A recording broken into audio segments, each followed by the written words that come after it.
नमस्कार दोस्तों, आपका अपने चैनल मनोज गुप्ता एकेडमी में आपका स्वागत है। दोस्तों, आज हम कक्षा 10वीं के गणित भाग ए यानी अलजेब्रा में 1.3 करने वाले हैं। दोस्तों, अभी तक आप लोगों ने इस चैनल को सब्सक्राइब नहीं किया तो प्लीज सब्सक्राइब और चैनल लाइक कीजिए और अपने फ्रेंड्स के साथ शेयर कीजिए। दोस्तों, 1.3 को स्टार्ट करने के पहले हम लोग इसका कुछ बेसिक पार्ट देख लेते हैं। यहाँ पे देखो क्या लिखा गया है, आओ चर्चा करें। यहाँ पे पहले में क्या दिया गया है, x प्लस वाई बराबर 4 मतलब एक समीकरण है। 3x प्लस 6y बराबर 12 ये एक समीकरण है। युगपत समीकरण दिया गया, आलेख विधि से हल करने के लिए निश्चित की गई कुछ क्रमिक जोड़ियां निम्न प्रकार से हैं। देखो, सबसे पहले हम लोग ने 1.1 में क्या किया, निसरण पद्धति से हल किया। उसमें भी x एंड y की वैल्यू आई थी। उसके बाद में 1.2 में हम लोग ने आलेख पद्धति से हल किया। उसमें भी x एंड y की वैल्यू हम लोग निकाले। अब यहाँ पे भी जो भी हम लोग अब नया जो सीखने वाले हैं उसमें भी x एंड y की वैल्यू निकालेंगे, सिर्फ उसके मेथड अलग है। मतलब करने का क्या मतलब है, दो समीकरण को हल करने पे x एंड y की वैल्यू निकलती है, इतना आप लोग को पता है। 1.1 में भी किया है निसरण पद्धति से, 1.2 में भी किया आलेख विधि से।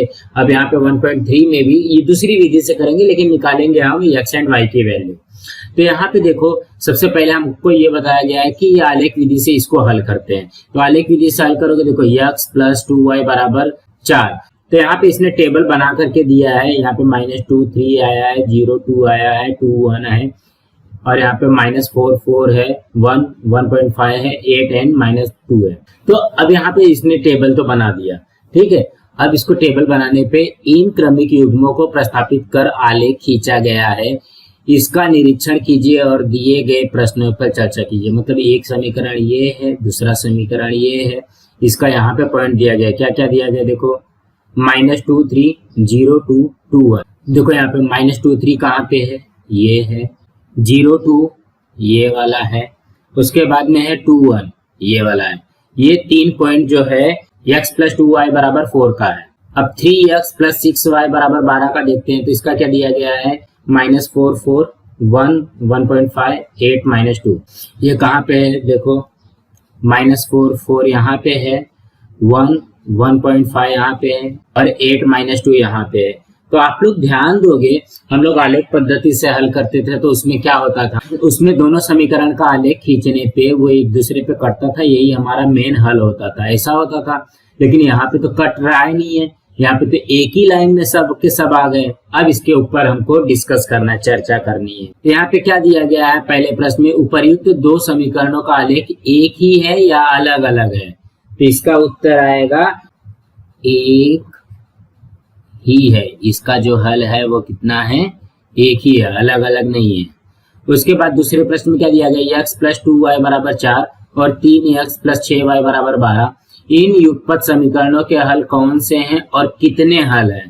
तो यहाँ पे देखो, ये जितना भी पॉइंट आया रहेगा, -4 4 -2 3 0 2 1 1.5 2 1 8 -2, ये सब इसके हल हैं। तो आप लोग यहाँ पे लिख लेना, इसका हल कौन कौन सा है, ये सब इसके हल है। और इसके कितने हल होंगे, इसका लिख लो, असंख्य हल होंगे। कितना हल होगा इसका, असंख्य हल होगा। तो यहाँ पे देखो, तीसरे प्रश्न में क्या दिया गया, उपरोक्त दोनों समीकरणों में x का गुणांक और y का गुणांक और अचर पदों में कौन सा संबंध है। तो हम लोग पहले यहाँ पे समीकरण लिखते हैं। समीकरण हमको क्या दिया गया है, समीकरण हमको दिया गया है x प्लस 2y बराबर 4 और यहाँ पे है 3x प्लस 6y बराबर 12 ना। अब यहाँ पे देखो, x का गुणांक में क्या संबंध है, तो x का गुणांक यहाँ पे देखो, x ये है और यहाँ पे x है। तो ये हो जाएगा, इसको अनुपात में लिख लो, x बटे 3x। तो ये x से x कट गया, तो ये कितना आया, 1/3। इसका ये संबंध है। उसके बाद देखोगे 2y बटे 6y, तो y से y कैंसिल कर दिया, ये भी कैंसिल होगा, 1/3। उसके बाद में अचर मतलब ये वाला, हाँ y वाला इधर की है, अब ये अचर वाला 4/12, तो ये कैंसिल हो गया, तो ये क्या आ जाएगा, 1/3। मतलब इसमें क्या संबंध है, तीनों का अनुपात समान है। तो इसके उत्तर में इस तरीके से पहले बना लेना, उसके बाद लिख देना तीनों का अनुपात समान है। कैसा है, समान है। क्यों समान है, यहाँ पे देखो, इसका अनुपात 1/3 आया, इसका भी अनुपात 1/3 आया और इसका भी अनुपात 1/3 आया।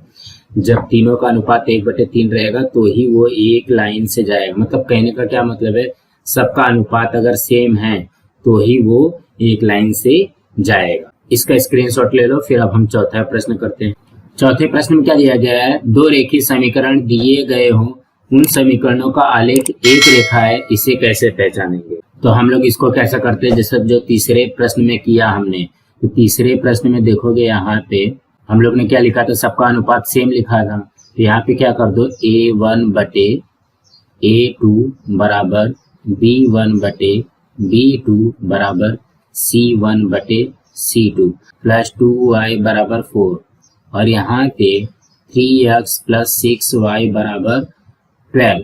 A1x plus B1y equal to C1 और ये हो जाएगा A2x प्लस B2y बराबर C2। कुछ इस तरीके से आता है। तो ये हमारा क्या बनेगा, A1/A2 बराबर B1/B2 इक्वल टू C1/C2 अगर आया रहेगा तो उस समीकरण का हल जो है एक रेखा होगी। अब यहाँ पे हम लोग निकालते हैं निश्चयक, ये डिटरमिनेंट। ये जैसा अभी हम लोग ने डिस्कस किया था कि 1.1 में हमने किया था पद्धति से, 1.2 में किया था आलेख पद्धति से, 1.3 में कौन सी पद्धति रहेगी, डिटरमिनेंट निकालना रहेगा, निश्चयक निकालना रहेगा। इसमें भी हम लोग क्या करेंगे, एक्स एंड वाई की ही वैल्यू फाइंड करेंगे, लेकिन इसका मेथड जो है, इसका जो ढंग है वो थोड़ा सा अलग है। यहाँ पे देखो इस तरीके का अगर रहेगा A, B और C, D, यह चार घटकों का निश्चयक है। इसमें A, B और C, D क्षैतिज पंक्तियां हैं। मतलब अगर ऐसा देखते हैं A, B और C, D ऐसा देखते हैं, मतलब इस तरीके से देखते हैं, इसको रो में देखते हैं। और अगर कॉलम में देखेंगे तो क्या हो जाएगा, A, C और B, D। इसी प्रकार A, C और B, D यह दो ऊर्ध्वाधर स्तंभ कॉलम है। इस निश्चयक की घात 2 है, कारण प्रत्येक पंक्ति, रो और स्तंभ दो घटक है। देखो यहाँ पे अगर रो में देखोगे तो भी 2 घटक है और कॉलम में देखोगे तो भी 2 घटक है। यह निश्चयक एक संख्या के लिए लिखा जाता है, वह संख्या है AD-BC। मतलब ये फॉर्मूला दिया गया है। अगर हमारे पास ABCD दिया गया है तो हम लोग को क्या करना पड़ेगा, AD-BC करना पड़ेगा। इसका मतलब इसका जो गुणा करना रहेगा, A का गुणा पहले D से करना पड़ेगा, फिर माइनस B का गुणा C से करना पड़ेगा। कभी भी याद रखना ये ऐसे जाना चाहिए। कैसे जाएगा, A से स्टार्ट होगा, फिर D पे आएगा, फिर B पे जाएगा, फिर C पे आएगा। अगर आप लोग इसको उल्टा कर दिए तब आप लोगों का सवाल गलत होने के चांसेस रहेंगे। तो AD-BC या AB और CD निश्चयक का मान है। ये जो है ये क्या है, ये फॉर्मूला है। ये क्या है, फॉर्मूला है। जब तक ये फॉर्मूला नहीं पता रहेगा तब तक हम लोग निश्चयक का मान नहीं निकाल सकते। निश्चयक का नाम देने के लिए साधारणतः ABCD ऐसे अंग्रेजी के बड़े अक्षरों का उपयोग किया जाता है। मतलब हम लोग इसके अंदर जो है, जैसे यहाँ पे ACBD लिख दिए, ठीक है, ये अंदर का है। लेकिन इसका नाम जब बाहर से देना रहेगा तो यहाँ पे A लिख लो, या ये बड़े अक्षर में रहेगा, कैपिटल लेटर में रहेगा। अब यहाँ पे देखो उदाहरण में हल किया गया है। पहला है निम्नलिखित निश्चयकों का मान ज्ञात करो। मतलब यहाँ पे निश्चयक का मान ज्ञात करना है। तो निश्चयक का मान देखा तो हम लोग कैसे करते हैं, इसका गुणा इसके साथ में, फिर इसका गुणा इसके साथ में, ऐसा करते हैं। -8 का गुणा 4 में और -3 का गुणा 2 में, 2 करने में 3 का गुणा 3 करने 3 में और 9 का गुणा 2 में, इस तरीके से करना रहेगा। ये याद रखना। देखो 5 में 9 का गुणा किया 3 और 3 में 7 का गुणा किया, तो देखो यहाँ पे यही होगा ना, ADBC। तो 5 में 9 का गुणा किया तो 45, 3 में 7 का गुणा किया तो 21, 45 में से 21 गया 24। ये आगे तुम्हारा निश्चयक का मान। फिर दूसरे निश्चयक का -8 में 4 का गुणा किया तो -32 और ये माइनस इधर लग गया, और -3 में 2 का गुणा किया तो -6। तो ये देखोगे यहाँ पे -32 वैसे लिखा, माइनस माइनस का गुणा प्लस हो गया, -32 + 6 -26। तो अब यहाँ पे देखो तीसरे में देख के लगता है कि बहुत हार्ड है, लेकिन ये हार्ड नहीं है। तो सबसे पहले क्या करो, जैसा करते थे, A का गुणा D में, 2 करनी में 3 का गुणा 3 करनी में 3 से, उसके बाद 9 पे जाओ, 9 का गुणा 2 से। तो यहाँ पे देखोगे तो ये हो जाएगा 2 में 3 का गुणा हुआ तो ये हो जाएगा 6 गुणे, फिर करनी में 3 का करनी में 3 से गुणा होता है तो कितना होता है 3। तो ये हो गया 6×3=18, मतलब इसका डायरेक्ट करके दिया गया है। देखो यहाँ पे 18 आ गया और ये 9×2=18, तो 18 में से 18 गया 0। इस तरीके से कर रहे हैं, मतलब ये करनी में देख करके आपको घबराना नहीं है। अब हम अगला करते, क्या क्या नाम है? निश्चयक पद्धति, क्रेमर की पद्धति, determinant method, Cramer's method, Cramer's rule. तो यहाँ पे देखो, दिए गए युगपत समीकरणों को सरल विधि से कम जगह का उपयोग करके निश्चयकों की सहायता से हल किया जा सकता है। इसे ही युगपत समीकरण हल करने की निश्चयक पद्धति कहते हैं। इस पद्धति की खोज स्विस गणितज्ञ गैब्रिएल क्रेमर ने की थी, इसलिए इस पद्धति को क्रेमर पद्धति कहते हैं। मतलब ये जो क्रेमर, उनका जो सरनेम है, उसके हिसाब से इसका नाम रखा गया है। तो देखो, इसे ध्यान में रखो। क्रेमर की पद्धति का उपयोग कर युगपत समीकरण हल करने की विधि, सबसे पहले उसको इस फॉर्म में लिखा जाता है। कोई भी समीकरण दिया गया तो उसको इस फॉर्म में लिखना पड़ेगा। दिया गया समीकरण ax + by = c स्वरूप में लिखिए।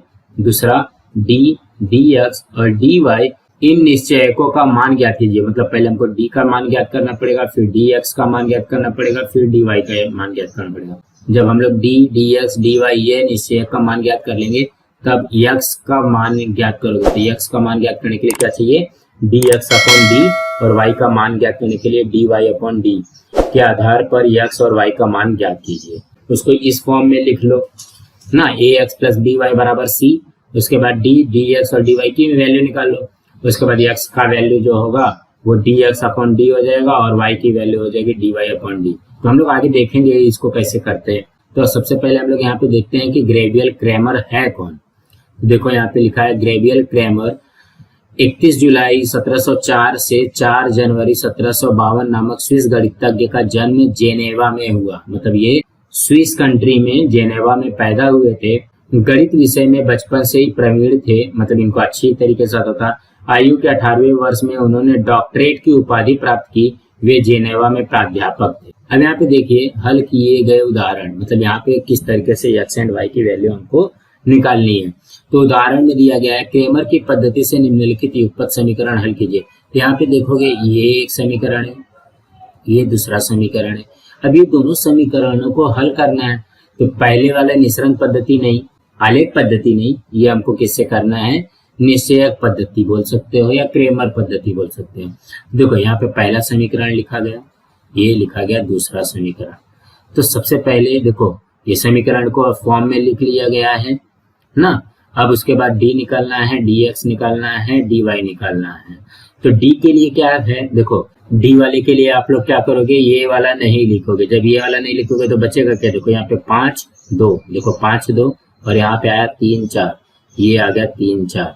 ठीक है, जब ये 5 2 3 4 आ गया तो इसको तो करने आता है आपको। तो ये क्या हो जाएगा? इसका गुणा इसके साथ में और इसका गुणा इसके साथ में, मतलब 5 चौक 20 माइनस 3 गुणे 2, ये हो जाएगा 20 में से 6 गया 14 आ गया। ये किसकी वैल्यू आई? डी की वैल्यू है। हाँ, उसके बाद अब किसका निकालना है? dx निकालना है।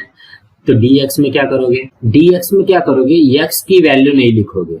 ठीक है, dx में क्या करोगे? x की वैल्यू नहीं लिखोगे और x की जगह पे किसकी वैल्यू लिखोगे? ये वाली वैल्यू लिखोगे। मतलब ये वाली जो वैल्यू है -11 -10, ये वाली वैल्यू आ जाएगी इस साइड में। तो यहाँ पे देखोगे dx में क्या आ गया? -11 -10 इस साइड आ गई और y अपनी जगह पे ही है 3 4 ना, y अपनी जगह पे है और x वाली वैल्यू नहीं लिख करके ये वाली वैल्यू क्या करोगे? यहाँ पे लिख दोगे। तो यहाँ पे ऐसे बनाए, तो देखो इसका भी ऐसे किया जा रहा है, -11 गुणे 4 और 3 गुणे -10, -11 गुणे 4 और -10 गुणे 3। ये माइनस में देखो, -11 में 4 का गुणा हुआ तो -44, माइनस वैसे लगाया, -10 में 3 का गुणा हुआ तो -3। तो ये माइनस से माइनस प्लस हो गया, तो -44 + 30 -14, ये आया dx। अब हमको किसका निकालना है? dy का निकालना है। तो dy का निकालने के लिए हम क्या करेंगे? मतलब y का वैल्यू लिखना ही नहीं है और ये वाली जो वैल्यू रहेगी वो किस में आ जाएगी? वो y की जगह पे आ जाएगी। देखो यहाँ पे 5 2, x वाली वैल्यू उसी जगह पे है और ये जो -11 -10 है वो कहाँ पे आ जाएगी? y वाली जगह पे आ जाएगी। यहाँ पे देखो y वाली जगह पे आ गई। तो इसका गुणा कैसे करोगे? 5 में -10 का गुणा करोगे और -11 का गुणा 2 से करोगे। तो देखो 5 गुणे -10 माइनस 2 गुणे -11। तो यहाँ पे 5 गुणे -10 का गुणा कर रहे हैं तो -50, ये -11 में 2 का गुणा हो गया तो -22, माइनस माइनस प्लस 22 हो गया, और ये हो जाएगा -50, -50 + 22 -28। ये तो आ गया हमारा, क्या क्या आया, डी, डी एक्स और डी वाई। तो हमको फॉर्मूला क्या दिया गया था, x = dx/d और y = dy/d। तो अब यहाँ पे dx की वैल्यू कितनी है, देखो -14, ये हो गया -14, d की वैल्यू कितनी है 14, तो मतलब ये कैंसिल हुआ, ये आया, x की वैल्यू आ गई -1। अब उसके बाद में y की वैल्यू निकालनी है, dy कितनी आई है -28, और d की वैल्यू कितनी आई है 14, तो ये कैंसिल हो गया -2, y की वैल्यू आ गई -2। यही चीज तो हमको निकालना है, x एंड y की वैल्यू निकालनी है। देखो यहाँ पे लिखा हुआ भी है, x = dx/d, तो -14/14 -1, और y = dy/d बराबर -28/14 -2।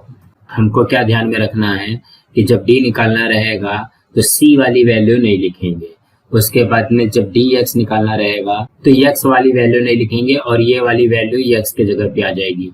अब उसके बाद में जब dy निकालना रहेगा तो ये यहाँ पे चली जाएगी, x वाली अपनी वैल्यू, x वाली अपनी जगह पे ही रहेगी, और -11 -10 y के जगह पे आ जाएगा। सिर्फ आप लोगों को इतना ही ध्यान रखना है। अब यहाँ पे देखो, यहाँ पे कृति 1 में करना है, निषेध पद्धति से दिए गए उपपद समीकरणों को हल करने निम्नलिखित चौखटों को पूर्ण कीजिए। यहाँ पे देखो, एक ये समीकरण दिया गया और एक ये समीकरण दिया गया। तो यहाँ पे देखोगे बराबर में 0, तो इस तरीके से तो नहीं था, हमारे पास क्या होना चाहिए, x + y बराबर यहाँ पे समथिंग जो नंबर रहेगा वो ऐसा होना चाहिए, x वाला पहले होना चाहिए, y वाला बाद में होना चाहिए, और बराबर यहाँ पे सपोज 2 रख लेते हैं।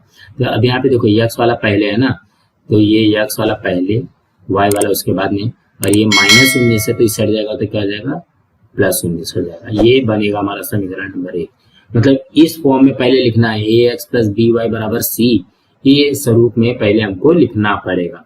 अब इसका भी ऐसे है, 2x - 3y बराबर, ये +3 है, इस साइड जाएगा तो -3 हो जाएगा।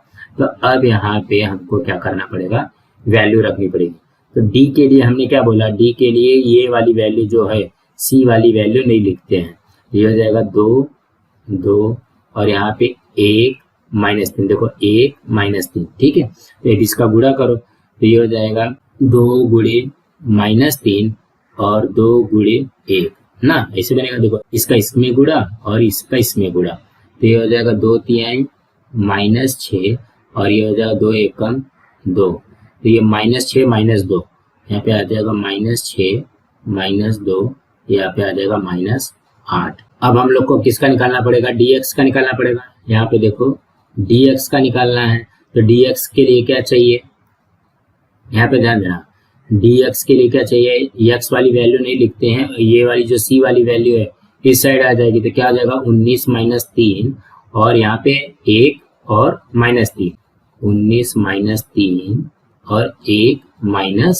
3। तो अब इसका गुणा करो, इसका गुणा इसके साथ में होगा, मतलब 19 का गुणा -3 में होगा, ये वाले -3 में, हाँ, और 1 का गुणा होगा -3 में, 1 का गुणा हो जाएगा -3 में। तो ये 19 यहाँ कितना होता है, -57, ये 57 हो गया, और ये हो जाएगा -3। तो अब इसको हल करोगे पहले, तो ये हो जाएगा -57, और ये माइनस +3, -57 + 3 कितना होता है, -54, यहाँ पे आ जाएगा -54।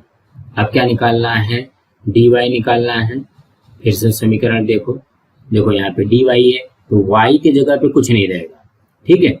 ये वाली वैल्यू जो है वो y की जगह पे आ जाएगी, तो यहाँ पे हो जाएगा 2 2 और 19 - 3, यहाँ पे हो जाएगा 2 2 और ये हो जाएगा 19 - 3। अब इसका गुणा करो, तो हो जाएगा 2 × -3, और यहाँ पे हो जाएगा 19 × 2, तो ये हो जाएगा 2 तिहाई -6 और 19 दूना 38, -6 और -38, ये हो जाएगा -44, ठीक है। अब यहाँ पे देखो, क्रेमर के नियम के अनुसार ये उसका फॉर्मूला है, x = dx/d और y = dy/d। तो यहाँ पे देखोगे तो dx है, dx कितना है -54, तो यहाँ पे भर लो -54। अब d की वैल्यू कितनी आई है, यहाँ पे देखो d की वैल्यू आई है -8, ये हो जाएगा -8, ये माइनस से ये माइनस, कैंसल हो गया। तो यहाँ पे 54 में 8 का भाग दोगे तो कितना हो जाएगा, ये तो भाग जाएगा ही नहीं, तो इसको कर दो 27/4, मतलब 2 से इसको कट कर दो, ये 2 से कट किया तो 4 और ये 2 से कट किया तो 27। x की वैल्यू कितनी आ जाएगी, 27/4। मैं इसको बॉक्स के बाहर लिख रहा हूँ, आप लोग बॉक्स के अंदर ही लिखना। अब उसी तरीके से dy का भी करना है। तो dy के लिए देखो, dy के लिए कितना आया, -44 और d कितना है, -8 है।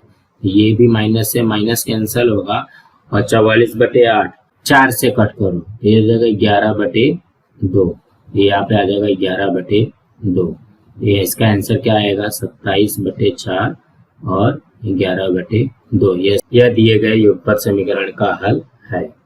दूसरी कृति में क्या दिया गया, निम्न कृति पूर्ण कीजिए। यहाँ पे दिया गया 3x - 2y = 3 और 2x + y = 16। अब इसका हमको यहाँ पे हल करके लिखना है।